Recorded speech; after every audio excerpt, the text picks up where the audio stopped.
Right, so good morning to all of you. Today we will start and then try to finish the first three learning objectives from chapter number 9. So this chapter is all about corporate strategy, corporate alliance, merger and acquisition. If you scroll down and see, so this is here. This is the 9th chapter overall, and this is the second last chapter from formulation. I mean, once we finish one more chapter, we will finish the second part of MTS 4999, that is formulation. And then we'll move forward towards the last part, which is implementation. So let's start corporate strategy, alliance, merger and acquisition. So in nutshell, we have 8 learning objectives for this chapter. The first 3 learning objectives are a bit lengthy, but the remaining 5 are very straightforward. So we try to finish at least 3 learning objectives in this class. Let's start by reading the first 3 learning objectives. First, E. Apply the build, borrow or buy framework to guide corporate strategy.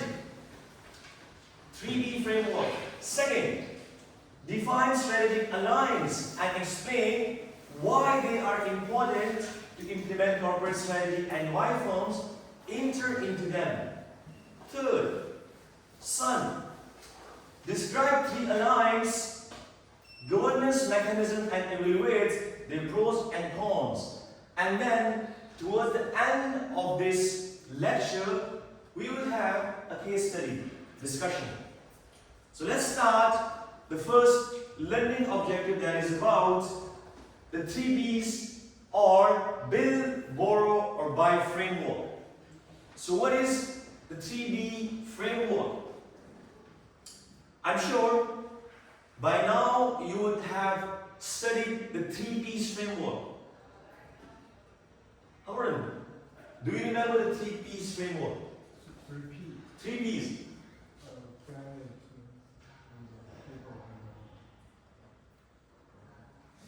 People, profit and planet. And this is basically the corporate sustainability framework. People stands for society, good. Profit, economy. And planet is towards environment. So this is 3 B's framework. The name is almost the same, 3 P's and 3 B's, but it serves a different purpose. So what are 3 B's? The 3 B's framework is build, borrow, and buy. So what to build, what to buy, and what to borrow. Let's read and then I'll explain what is this all about. So a 3 B's or build, borrow, and buy framework is a strategic decision-making tool that helps companies decide how to acquire resources and capabilities needed to fill a strategic resource gap. So in simple words, when any company has a resource gap, meaning that a strategy is required for the success of the firm, but firm does not have that resource or capabilities. So a 3 B's framework is a strategic decision-making tool that helps the business to acquire what? Acquire resources and capabilities in order to fill that resource gap. Now, what is resources and capabilities? I hope you would remember it from 3rd or 4th lecture. Lee, do you remember what is resources? What are resources? A company need to sustainable operating needs. Correct. In simple words, Aurelia, do you remember what is resources? In simple words, I gave you the one-liner definition of core competences. then resources, then capabilities. I gave you the one-liner definition of all these three. So do you remember what do you mean by resources? Good. Any assets? So Winnie, what is capabilities? Capabilities. One-liner definition of capabilities.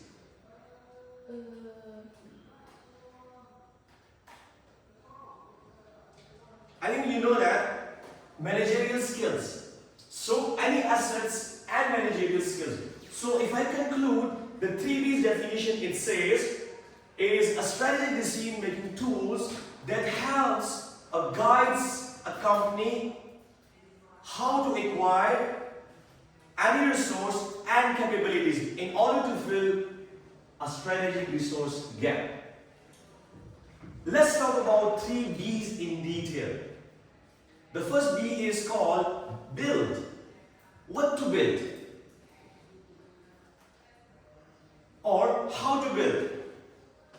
So, when you have any resource internally available to your firm and that is closely related to what you are lacking and what you are trying to make. So in that case we develop. What is borrow? We can borrow any resource using partnership and alliance. I'll explain these in detail in the coming slides. Buy. At what stage we buy? When any resource that is related to your firm and your partner firm have that resource, so we think of strategies how to acquire that resource from that firm, or either how to acquire that firm itself. That is called merger and acquisition. So I'll explain these 3B's in detail, one by one. Let's start. Anyways, the 4B's framework asks 4 questions. The first question it asks is, how relevant is that resource internally? How relevant are internal resources? How relevant is that resource internally? First question. Second, is that resource tradable? Is that resource tradable? Third, the third question this framework asks, how close is that resource to your resource partner? And question number 4, how you can integrate that resource in your firm. So in order for you to decide whether you should build, you should borrow, or you should buy any resource, these questions suggest it all for you. Let's discuss the first question. It says, how relevant is that resource to your firm? Or how relevant are internal resources? If that resource is highly relevant, if that resource is highly relevant to you internally, in that case, we build. We build that resource internally. Second, if that resource is low in its impact of relevancy, if it is highly relevant, however, what should we do? If it is highly relevant, then we should build. Second, if it is not highly relevant, if it is low, what we should do? We should ask the second question, how tradable is that resource? No, don't worry, I will explain these relevancy, tradability, closeness and integration also in detail. Let's get some first-hand knowledge of what are the 4 questions. So, the first question which we ask is that resource internally relevant? If yes, if it is highly relevant, we build that resource internally. Second, we ask the second question, how tradable is that resource? By tradable or by tradability of any resource, we mean that is it easily available in the market, can it be bought, can it be licensed, and so forth. So if any resource is tradable, you can borrow it with 2 concepts. The first concept is contract, and the second concept is licensing. Contract and licensing. Now what is contract and what is license? Though I'll explain this in detail, but let me give you some first-hand knowledge. Contract. When you borrow any resource via contract, it is called contract. When you borrow any resource with an agreement, when you enter into any agreement and you borrow any resource, it is called contract. What is licensing? Once you borrow any resource with its intellectual property, or in simple word, once you borrow the intellectual property of any resource, it is called licensing. Third question. The first question which we asked was how relevant is that resource? Second, we asked how tradable is that resource? And in the third place, we asked this framework, the 3Ds framework asks how close is that resource to your partners. We all have different partners. We have a partner in King USA. Different firms have different partners. Some partners are trading partners, manufacturing partners, marketing partners, and so forth. Different firms have different partners. The third question which we ask, how close is that resource to your partner? I'll give you an example. For example, we do not have this Bloomberg lab in our institution. Let's suppose, for the sake of example, we do not have that resource available at WKU. And we want our finance students to write quality papers. It is impossible because they need data for that. But we do not have the database. So in that case, we look, we see, we search that does our partner have Bloomberg? Does King USA have Bloomberg? If yes, we try to borrow them with the help of two concepts: equity alliance or joint ventures. What is equity alliance? Equity alliance is a kind of partnership where we buy the shares of each other. Let's suppose, Lee, you had a company, I have a company, and we want to enter into an equity alliance. So what we do, you buy some share of my company, I buy some share of your company, so that we both should have control over each other. It is called equity alliance. Joint venture.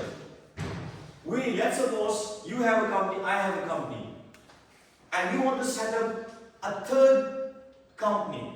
Your company remain independent, my company remain independent, and we set up a third independent company.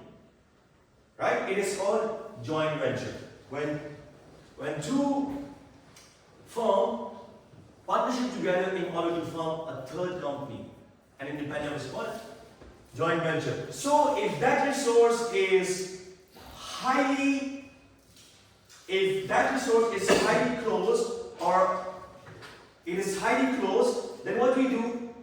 We ask the next question, how we can integrate that resource. What do you mean by integrate? Taking that resource inside your firm. It's called integration. So we can do the integration via two concepts: mergers and acquisition. What is that? I'll explain this in detail. Now let's move forward and let me conclude this 3Ds framework in simple words. So a 3Ds framework is basically a strategic decision making tool that guides the firm how to acquire two things. How to acquire resources and capabilities. Resources are any assets and capabilities are managerial skills. So this is now the crux. This is the simplest definition of, or this is the simplest explanation of 3Ds framework. First of all, it asks the first question: do we already have what we need? I mean, do we have the internal infrastructure available for what we want to build? If yes, go and build it. Second, can we easily get it through a deal? If yes, borrow.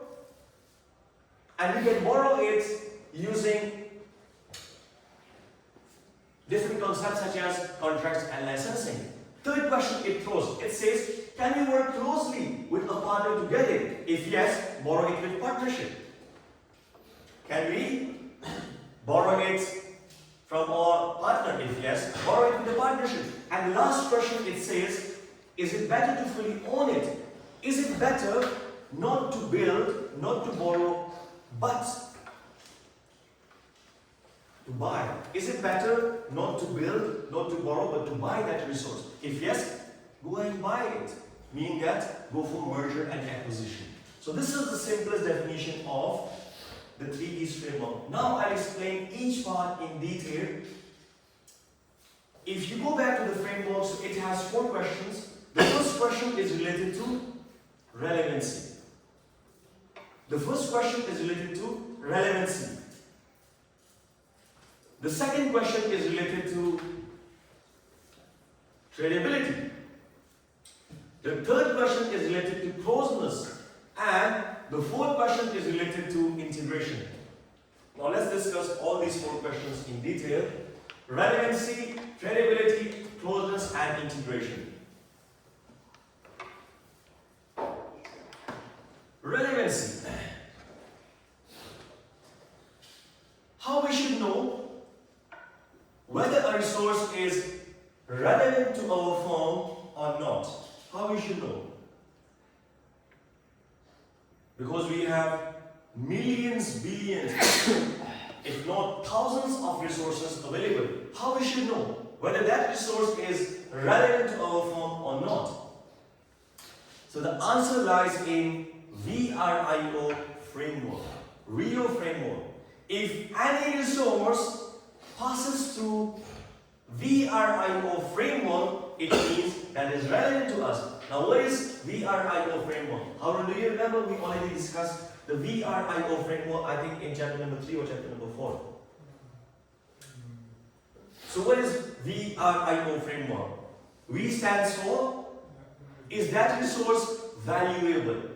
R stands for, is that resource rare? I stands for, is it easy to imitate or easy to copy? And 4, O is organizational readiness. Is your organization ready to take that resource or not? So in simple words, filter any resource through this VRIO framework.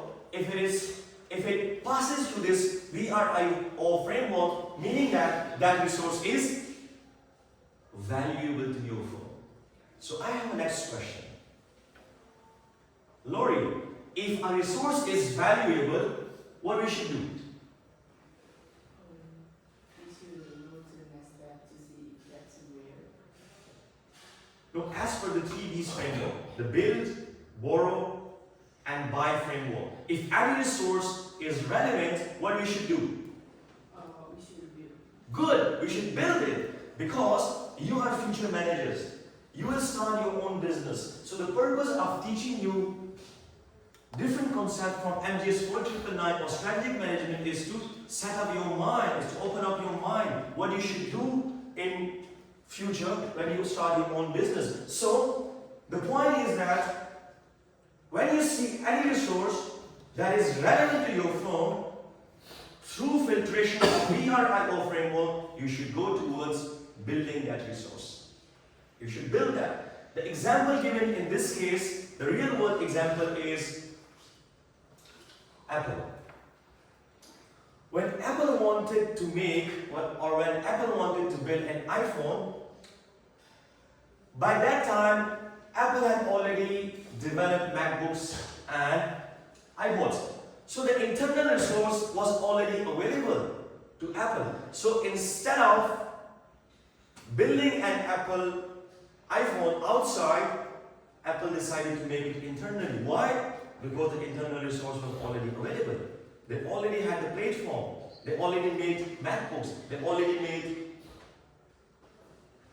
iPods. So the internal resource was available, and thus they didn't went for borrowing or buying, rather they started to develop it internally. So remember, whenever you filter any resource through the VRIO framework and it passes to the VRIO framework, you should build that resource. Second, tradability. The second question the VRIO framework asks is, how tradable are the targeted resources? So if any resource is tradable, what we should do?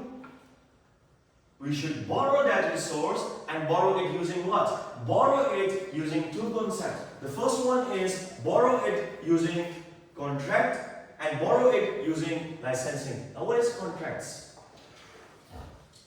Contract is when you borrow any resource with an agreement. It is called contract. Now what is licensing? Once you enter into any partnership or once you borrow a resource with its intellectual property, it is called licensing. Now let me give you one example from contracts. Apple and Foxconn. Foxconn is a manufacturing partner of Apple. Apple don't manufacture its smartphones, rather Foxconn do it for Apple. So what is the contract here? The contract is that Apple have borrowed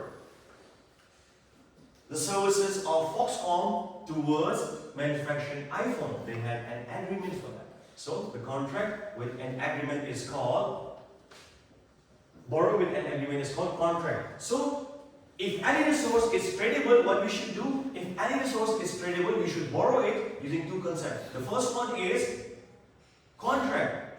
What is contract? Borrow that resource with an agreement. Second, licensing. When any resource is tradable, so we should borrow that with the second concept, that is licensing. How we should borrow via licensing? When you borrow any resource with its intellectual property. What is intellectual property?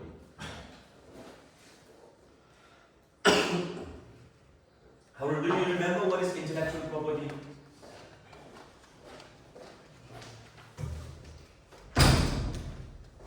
Intellectual properties are basically the rights that only you can produce certain goods or products.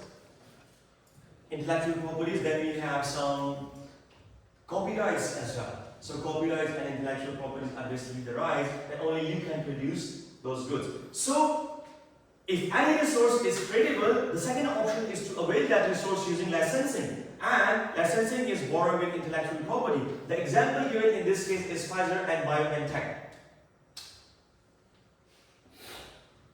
BioNTech pharmaceutical company developed the COVID-19 vaccine, but it does not have a strong distribution channel. So it entered into a contract with Pfizer, who is also a pharmaceutical company and a big distributor in the world as well. So they enter into a contract with Pfizer, and Pfizer paid some money and bought the intellectual property of BioNTech, and thus they started to produce and distribute the vaccine to the world. So tradability. First, relevancy. Second, tradability. Any resource is relevant if it passes through BRIO framework. Any resource can be traded using contract and licensing. Third question, closeness. How close is that resource to your partner? So if that resource is close to your partner, meaning that your partner firm have that resource available at their firm, so you should borrow that resource with two concepts, equity alliance and joint venture. Now what is equity alliance and what is joint venture? Equity alliance is a kind of partnership in which you buy each other shares.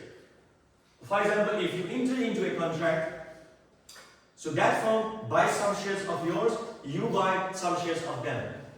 It is called equity alliance. So we can borrow any resource by entering into an equity alliance on partnership. Fourth, joint venture. We can borrow any resource. We can borrow any resource with joint venture. What is joint venture? So joint venture is a kind of partnership in which two independent firms enter into a partnership and opens a third independent company. Partnership. Now let me give you an example of equity alliance and joint venture. Equity alliance. The example, the real world example is about Renault, Nissan and Mitsubishi Alliance. These three manufacturers entered into a contract, and Renault from France, Nissan from Japan exchanged equity stakes in 1999. Renault owned 43% of Nissan. Nissan owns 15% of Renault. Mitsubishi joined this contract later on and owns 34% of Mitsubishi. So you see, equity alliance is a kind of alliance in which we buy each other equity. These three giants bought each other equities because we want to get access to certain resources. We want to learn some research and development. We want to participate in some activities in the other firms, so we enter into that kind of contract. Next, joint venture. The example of joint venture is Sony and Ericsson.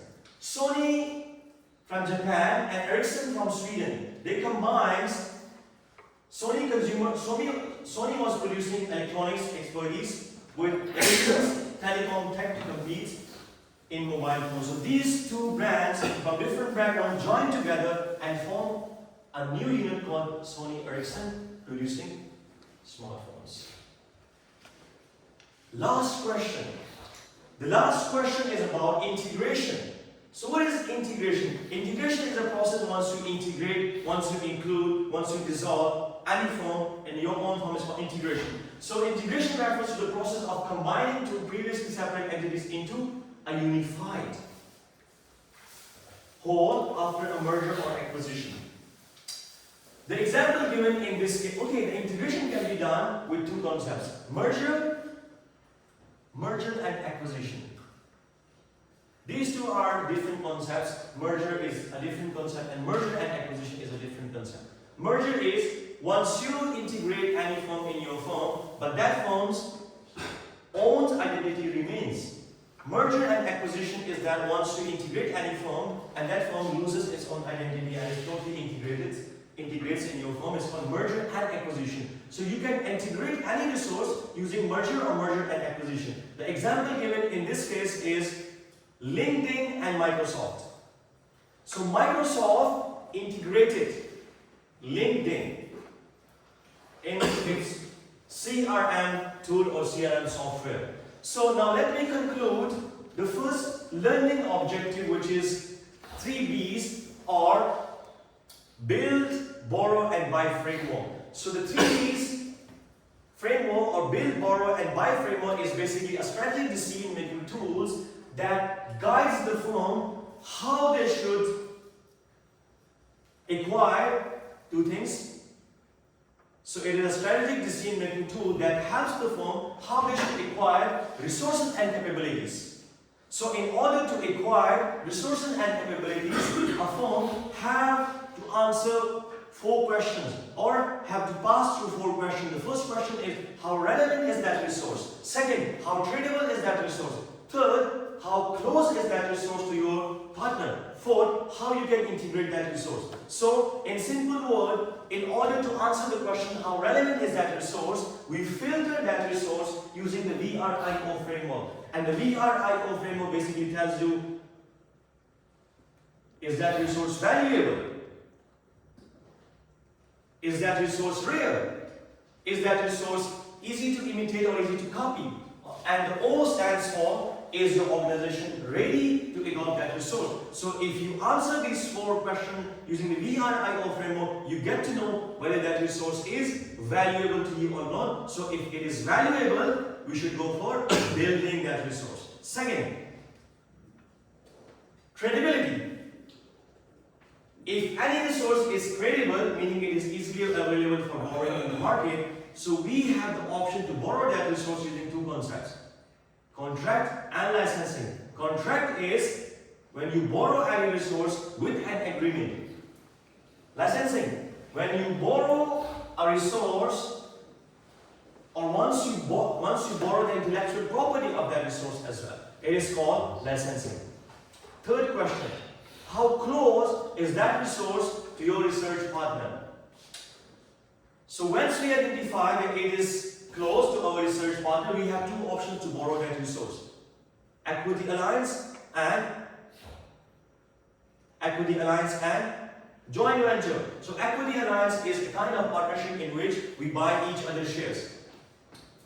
Joint venture is a kind of partnership in which we, two independent firms, enter into a contract to form a third unified whole organization or a new firm. Last one is integration. So once that resource is highly close to your research partner, we want to integrate that. So how we can integrate? We can integrate any resource via two concepts, that is merger and acquisition. So that's it, the first learning objective. Now let's move forward towards the second learning objective, that is define strategic alliance and explain why they are important to implement corporate strategy and why firms enter into them. So definition of a strategic alliance, let's read the definition and then I'll start explanation of the concept. A strategic alliance is a formal agreement between two or more independent companies to collaborate on a specific business objective while remaining separate entities. What is a strategic alliance? It's a kind of partnership in which two independent firms enter into a formal agreement to collaborate on a specific objective while remaining separate entities. They remain separate entities. They don't lose their own identity. They are not integrated, they are not acquired or anything. They remain independent, but they enter into a partnership for mutual benefits. So, the example given in this case is of a strategic alliance is Spotify and Uber. Do you know what is Uber? Uber is a kind of Didi in China. We have Didi in China, right? We use for commuting and we use this mobile app and the car comes at your doorstep. Same is Uber. It is used in different countries. And do you know Spotify? Right? Cousin, do you know Spotify? Of course, almost. Music app. The strategic alliance between Uber and Spotify is that once a Spotify user sits into Uber, he can take control of the car music. So Uber and Spotify has this strategic alliance that a Spotify user can take control of Uber's music system. So what kind of strategic alliance is that? Now the Uber users are getting exposure to Spotify and the Spotify users are getting exposure to Uber. Both are getting benefits from each other. Both are increasing their number of customers, their target market using the strategic alliance. Now, next question. Why strategic alliances are attractive? Since you know what is strategic alliance, it's a kind of an agreement where two independent firms collaborate with each other on a specific project and their own identities remain. What is so attractive in strategic alliance? Why you as a manager, why you as a future manager would want to enter into any strategic alliance? Why? There are some benefits, there are some attractions which attracts all the managers. So you are the future managers. That's why in MGS 499 we are teaching you on these important concepts. The first important point or attractive reason is faster and cost efficient goals. You achieve your goals swiftly. You achieve your goals in a shorter period of time with low cost. You achieve your goal quickly and cheaply. The example given is Netflix and smart TVs. Different smart TV brands have this strategic alliance with Netflix that they already install Netflix. So whenever you buy that smart TV, Netflix is already installed in that. I have seen this in many cell phones as well. Once you buy different cell phones and you open it, Netflix is already installed in that. Right? This is a strategic alliance. Meaning that that cell phone, that TV, smart TV brand is promoting Netflix through its services. In return, Netflix would be paying some royalties or some other benefits to those phones. So you achieve your goal quickly using strategic alliance. Second, what is so attractive about strategic alliance? Faster market entry. You get access to different markets easily. If you would try to reach to any market by yourself, independently it takes some time. But if you take the services of your partner, meaning that you enter into any partner or you enter into any strategic alliance, it makes your job easy. You skip lengthy merger regulatory steps. Spotify and Facebook, again, integrated music sharing to grow users rapidly. They integrated the music, meaning that the Spotify, if you want to sign up for Spotify account, it gives you certain options. Whether you want to register using your email or whether you want to register using Facebook. So this is a kind of strategic alliance that user who have Facebook account gets direct access to Spotify. You don't have to create your own new account. You can just click. Same like in China we have this WeChat. So whenever we want to sign up for different apps, it gives us the option that whether you want to sign up using WeChat. So in that case, you don't have to create an account. Rather, we get straight access. So it is faster market entry. Right? Third, share cost and risk. When you want to winning, let's suppose you want to start this pointer, right? It costs 10 yuan. And you are not sure whether this market will get users attraction in the market or not, whether people will buy it or not. First option. Second option is that you want to make this pointer, but you want to include me in that partnership, and you ask me that it costs 10, you pay 5, I pay 5. Your risk is less in which deal? First option or the second option? The second option, correct. Because in that case, I'm also sharing the risk with you. If that pointer, if this pointer have no sales in the market, so you don't lose all 10 yuan, you only lose 5, I'll bear for myself. So it reduces the risk. Once you enter into any strategic alliance, it reduces your risk. It splits the expenses like R&D or production. So Pfizer and BioNTech, they share COVID-19 vaccine development costs. They share the cost. So if that vaccine was unsuccessful, either Pfizer or either BioNTech would not pay the entire money, but they would divide it. So once you enter into any contract, it reduces your share risk, your cost and risk. Regulatory and political benefits. You get some political benefits and regulatory benefits once you enter into a partnership. Because your partner is working in a different country. Let's suppose, Lee, you have a business in China and I have a business in a different country.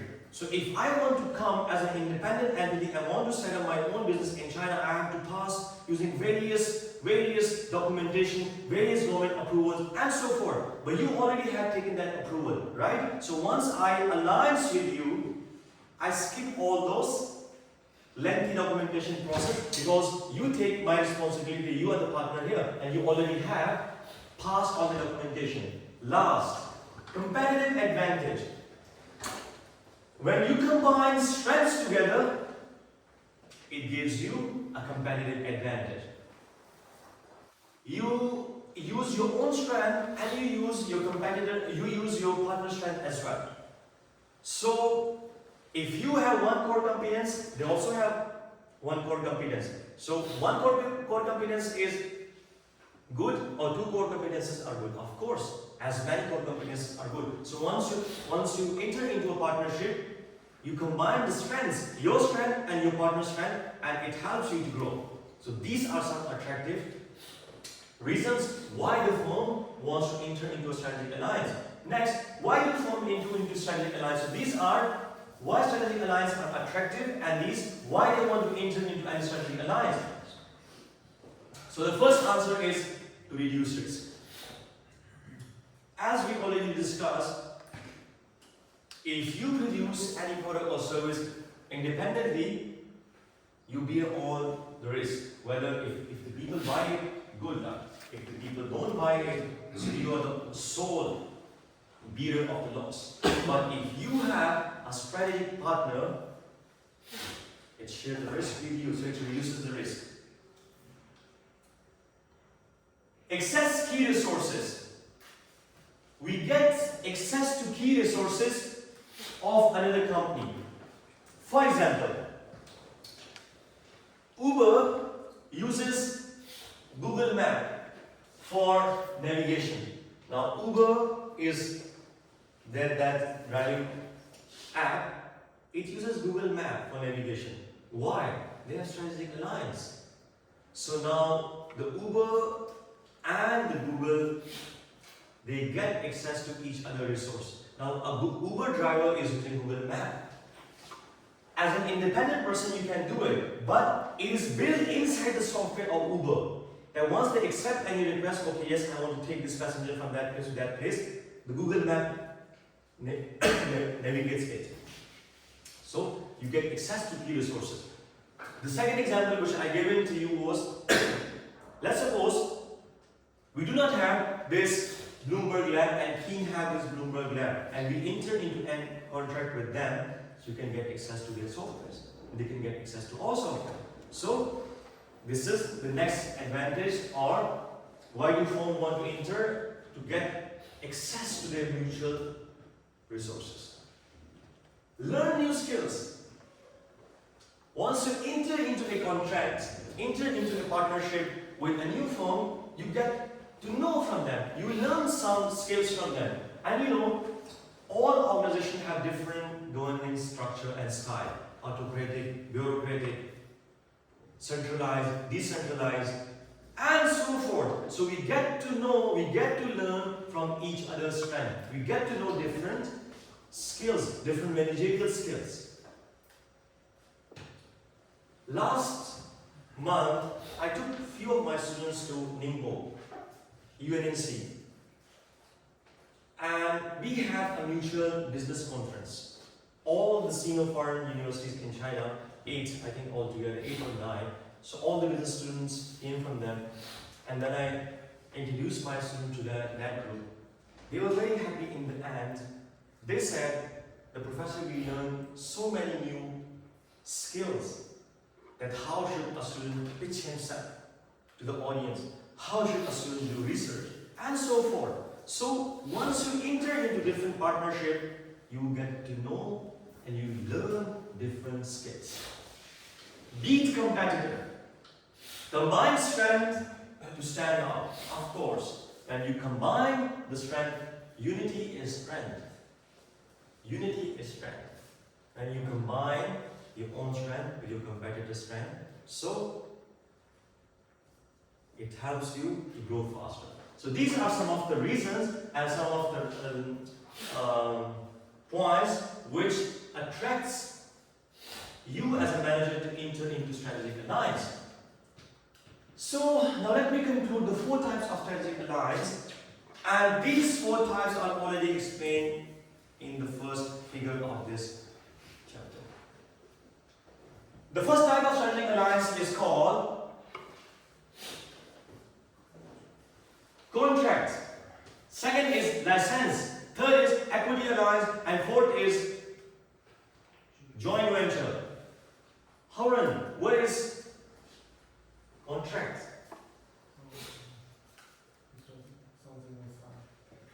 When you enter into any partnership with an agreement.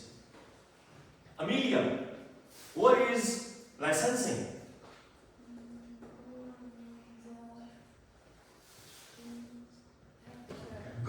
once you borrow an intellectual property. Kazif, what is equity alliance? You partner with other company to get the same goal. Correct. Equity alliance is a kind of partnership in which you buy each other equities or shares to get some mutual benefits. Last one, Lee, what is joint venture? Several company into entire companies. Correct. Two separate entities, they form a new third company by themselves independently is called. So this is strategic alliance. Now let's read and conclude the third learning objective, which is about alliance management capabilities. Describe the three alliance governance mechanisms and evaluate the pros and cons.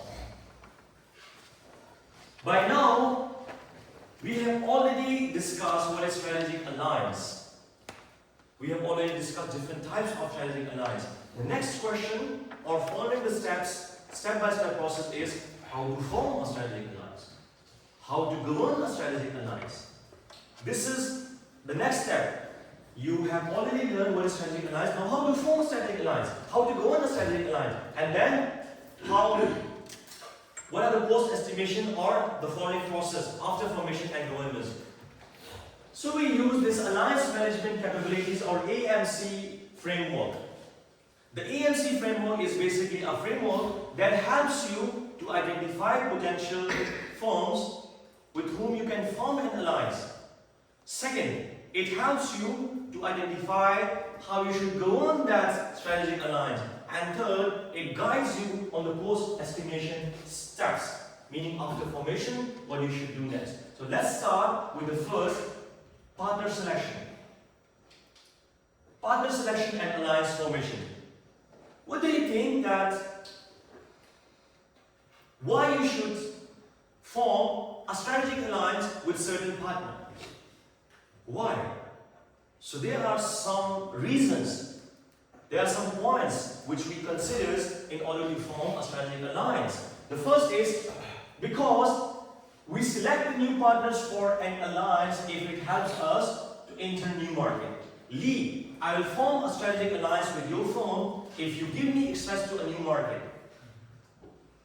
If alliance with you does not give me an access to a new market, then I think it's not worthy. So we enter into an alliance with our partner if that alliance gives us access to the new market, access to the new country, access to new region, access to new product and service.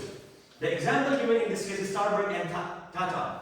Tata is Indian, yes, real estate company. It helped Starbucks to open different units in India.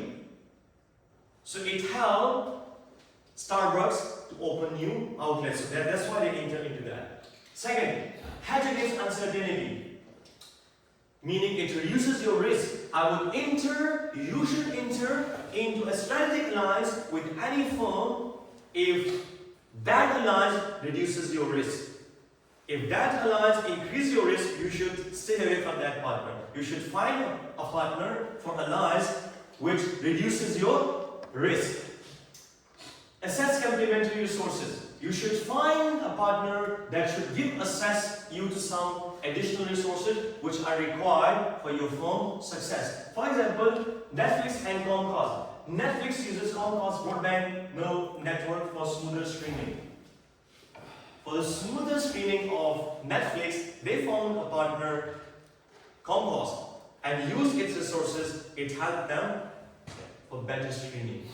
So you should find a strategic partner that gives you access to complementary resources. In our case, we should find a partner. If we do not have a Bloomberg Lab in our university, we should find a partner who can give us access to Bloomberg Lab. Next, learn new capabilities. You should find a strategic partner who gives you access to learning new capabilities, such as Toyota and Tesla. Once they enter into this strategic alliance, so Tesla learned manufacturing skills from Toyota, whereas Toyota learned how to make EVs, electronic vehicles.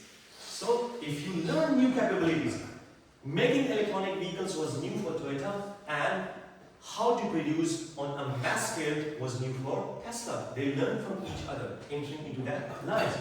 Strength competitive position. You should enter into any alliance. You should find a partner that helps you to strengthen your competitive position. If not, no strategic alliance. So these are the points which we should think, which we should look for while entering into any strategic alliance. Now, how to govern and design a strategic alliance? So we have three options.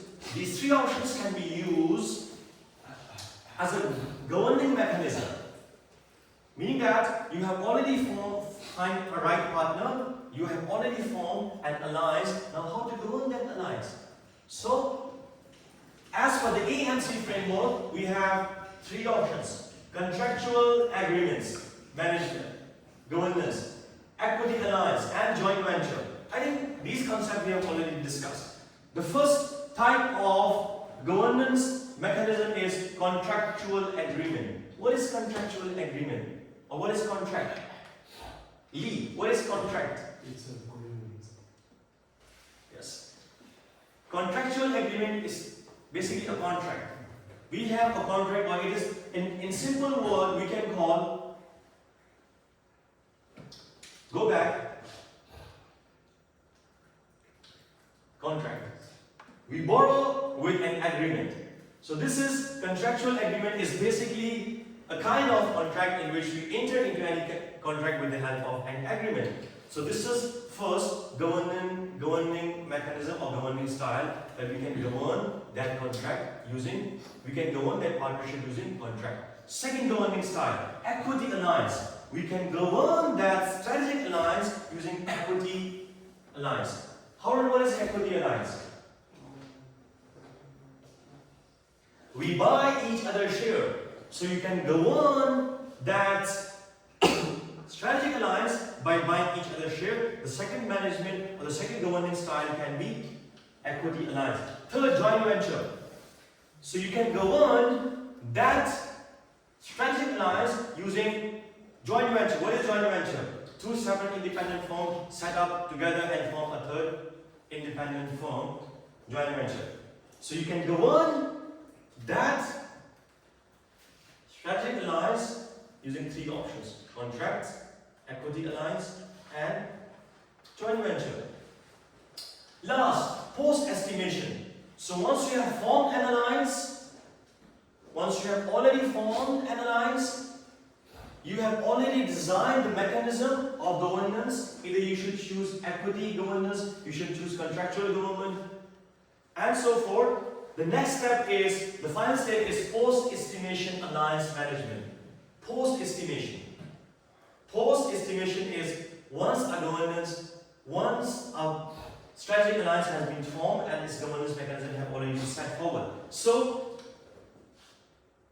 in post-estimation, we ask, it is the ongoing coordination, performance, tracking, and conflict resolution to sustain alliance success. It may be considered to. Once an alliance you have formed, you have found a right partner. You have already formed an alliance with that partner. You have already designed governance mechanism. Now the next step is how to sustain, how to maintain, how to continue successfully that strategic alliance. So in order to sustain, maintain, and succeed with that strategic alliance, we need to make sure all these steps are taken. First of all, we make relation-specific investments. We make investments in each other firm at a regular pace. We establish knowledge-sharing routines. It is not that we have shared a knowledge once and we stop sharing it. No, it should be shared on a regular basis. If Keen has given us access to use Bloomberg, it should be for a continued period of time, not only for 1 day or 1 month or 2 months, so forth. It should be continued. Build inter-firm trust. We should build trust between each other. Meaning that we should not breach each other's security. We should keep each other secrets. So that's how trust can be built and that agreement can be sustained and maintained. Build capability to repeated experience over time and start projects which keep on attracting each other. Now let's conclude what we have studied today. Today we studied 3 learning objectives, applied the 3Ds framework, then we studied strategic alliance, and then we studied the AGM framework or the AMC framework. So the first learning objective we studied was the 3Ds framework, meaning when you should build, when you should borrow, and when you should buy any resource. In the second learning objective, and then we discussed that 3Ds framework with the help of 4 questions. Is that resource relevant to us? Is that resource credible? Is that resource close to our resource partner? And can that resource be fully integrated? Right? And then we discussed that we should build any resource if it passes through VRIO framework. Then we discussed the second question, tradability. So we said if a resource is tradable, we should go for borrowing it. How we should borrow it? We should borrow it using 2 concepts. Contract and licensing. Contracting is an agreement or a partnership in which we borrow any resource with an agreement. Licensing is a partnership in which we borrow any resource along with its intellectual property. Third question when we put forward was how close is that resource? So if that is close, if that resource is close, we should also go for borrowing it. We can borrow any resource if it is close related to our search partner or our business partner. We have 2 concepts: equity alliance and joint venture. Equity alliance meaning that wants to buy each other's share. Joint venture is when 2 independent firms set up together and form a new third firm. The last question which we asked was how we can integrate that resource. So in order to integrate any resource easily in your firm, you have 2 options: merger and acquisition. The second learning objective was about strategic alliance. So strategic alliance is a kind of partnership in which 2 independent firms set up or enter into any contract while maintaining their own identities. Then we discuss what attracts the firm, what attracts the firms for entering into a strategic alliance. It gives them access to the new market and so forth.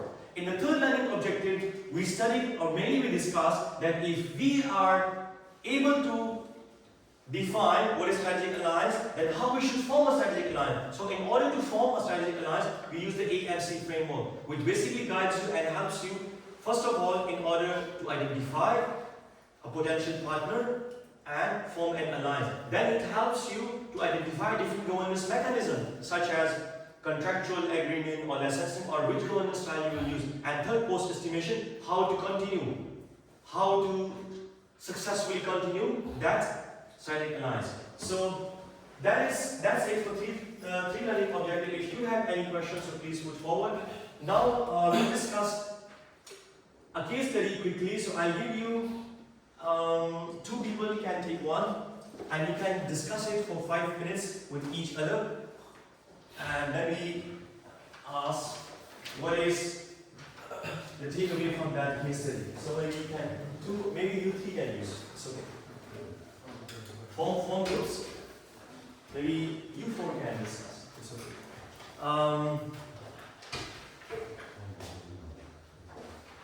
Take 5 minutes. Maybe you can form one of you and discuss with each other.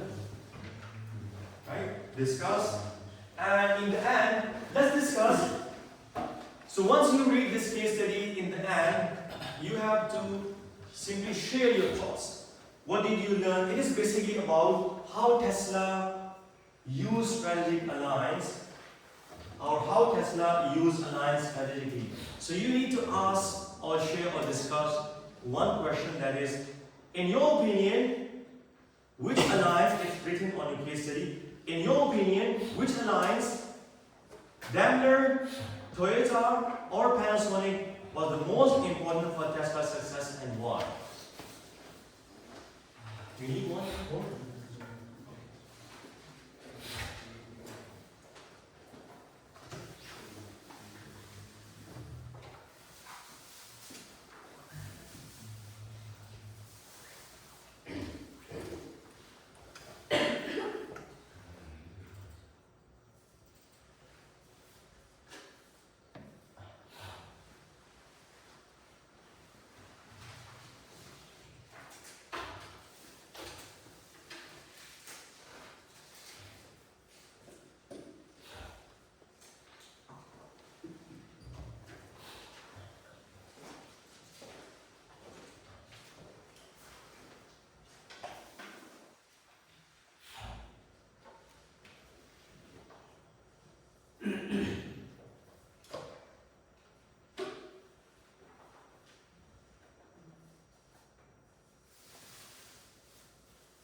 done reading the case study? Are you still reading it? Lori? Done reading it or still reading it? Okay. Oren, have you finished reading the case study? Please continue. Please continue. Once you finish, you can just ask me and we can discuss.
Done reading it? Okay, good. So the case study is about how Tesla used alliances strategically. So what you discussed in the group, I think so in your opinion, Lee, which alliance, that is Daimler, Toyota, or Panasonic, was the most important for Tesla's success? What do you think? You can just share your opinion. There is no right and wrong in this. It is all about sharing your own thoughts, what you feel. We So- see Toyota is the most important. Toyota is the most important. Why? From the first paragraph, Mm-hmm. we can see the Toyota partnership Mhm. the Tesla into a new market, into like the Palo Alto and So Canada. correct. So your opinion is that because Toyota gave new market access Mhm. to Tesla, so that's why it is the most important. Yeah, correct. It's correct. Also, from the third paragraph, Mm-hmm. the Toyota give a large scale and high quality manufacturing from the pioneer, which means the Tesla learned the new capabilities from the Toyota. So it helped them develop new capabilities as well. So first, it gave them access to a larger market. Then it helped them to develop new capabilities. Right. Good discussion. Lori, Aurelia, and Horan, what do you think that which alliance, Daimler, Toyota, or Panasonic, was the most important for Tesla success? I think Daimler is the most important. Mm-hmm. And why so? At the beginning, Mm-hmm. Daimler provides Tesla with more than cash injection of 50 million. If the Daimler didn't provide this cash, maybe Correct. Tesla will go to bankruptcy. And maybe if you don't have this cash, Tesla might not have survived to pursue Toyota and Panasonic. Correct. So if I analyze your opinion in the context of this lecture, it is that it reduces the risk, meaning that the risk was reduced, the Tesla risk was reduced by Daimler. So correct. In your opinion, Lee and the group, in your opinion, it is capabilities and access to new market. But in their opinion, it is the shared risk and reducing of risk. The shared risk and reducing of risk is the most important factor which help them. So both are good. You have your own opinion and it's good. Both are okay. So I'm glad to hear this discussion. Now let's move forward towards the attendance and then we can officially. Anyone else was? Vinny, do you want to share your opinion? That in your opinion, which in your opinion is Panasonic? Okay, good. And why so? Because it provides Tesla the business of battery technology. Technology. So Panasonic, if I fit this argument in the context of lecture, so it is also learning new capabilities and skills. So Panasonic, in your opinion, provided that capabilities and new learning skills to Tesla. Correct. This is also correct. Okay, so thank you. Let's take attendance.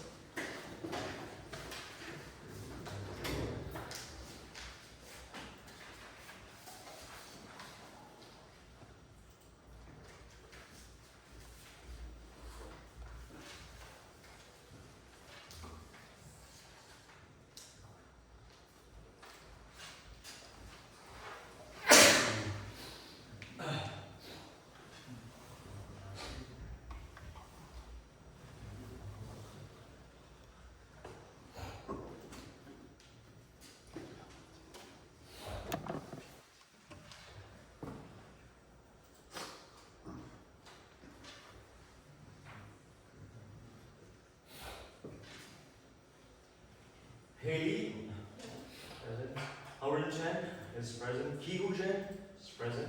Siyu Chen is present. Zachary is present. Liu Shen Fan, present. Zishuan Wu, present. Jingwen Jin, present. Gobi Li, present. Hao Ching Li is present. Minda Li, Li is also present. Shuyao Li, he is absent today. Cheng Hong Wu, Alan is present. Willem Pan, present. Jeremy Van, Li Yan, and Kazov is present. Thank you very much. If you have any question regarding this lecture, you can ask now or you can come to my office during the office hour. See you on Thursday. Thank you very much.